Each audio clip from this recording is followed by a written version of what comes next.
Aktivnosti bosansko-hercegovačkih hadžija teku prema planu. Treći avion s hadžijama već je sletio u domovinu, danas i posljednje grupe pristižu iz Mekke u Medinu. U Medini ih čeka smještaj, odmor i obilazak najvažnijih historijskih mjesta. Sve funkcioniše bez većih poteškoća, potvrđuje Safet Karahmetović iz tehničke službe Ureda za hadž i umru Rijaseta Islamske zajednice u Bosni i Hercegovini. Sve naše aktivnosti što se tiče boravka naših hadžija ovdje u Medini teku u običajenom, kazalo bismo, dinamikom i prema ranije utvrđenom planu, bez većih poteškoća. Ovih dana je posebno intenzivno, obzirom da se radi o danima kada imamo 3 ili 4 operacije, kako mi to volimo reći. Danas, ako Bog da, prihvatamo naše zadnje grupe koje nam dolaze iz Mekke na putu hidže iz Mekke u Medinu. To su grupe naših hadžija koje su letile 12. i 13. letom i time ćemo završiti prebacivanje naših hadžija iz Mekke u Medinu.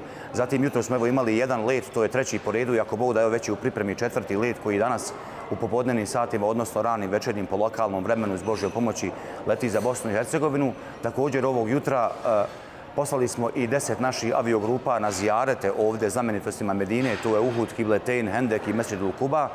I otprilike smo sa tim zijaretima završili 2/3 naših hadžija. Ostalo je još 1/3 u naredna 2 dana ako voda i to ćemo završiti i privesti kraju. Također posjeta Revdi, poslanikovoj džamiji, to nešto ide malo teže nego običajno, obzirom da smo obavezni da ih kroz sistem ili taj mesar, elektronski mesar, prijavimo i kandidiramo, ali u svakom slučaju kada imamo poteškoća, tu nam pomaže ova naša firma Rifada, odnosno centar za podršku. Sve u svemu mogli bismo kazati da smo zadovoljni, ono što vidimo na licima naših hadžija, njihov sveukupni dojam, njihova osjećanja i ono što čujemo, što nam govore, oni su presretni, prezadovoljni, prije svega što su svi zdravi i živi, osim jedne te hadžince koja nam je preselila na Ahiret, obavili 5. islamsku dužnost hadž, hajirli, evo doputovali u Medinu i s Božjom pomoći, kao što sam kazao, već 4 leta su na putu prema Bosni i Hercegovini. Narednim danima očekujemo, ako bude, da to sve završimo i da bude kako treba. Zdravstveno stanje hadžija je stabilno bez ozbiljnijih intervencija.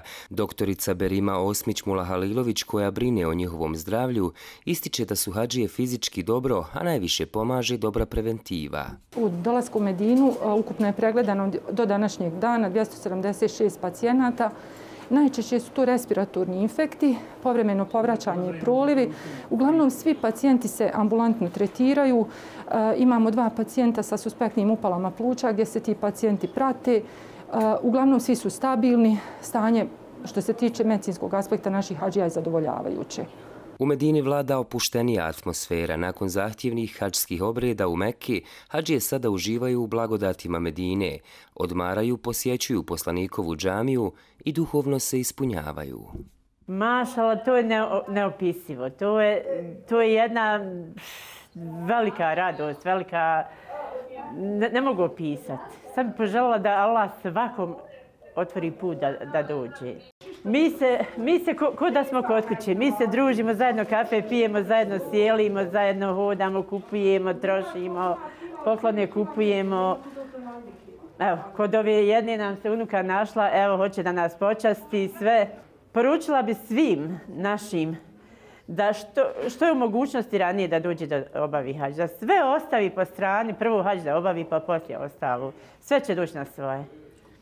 Elhamdulillah, mi smo prošle, elhamdulillah.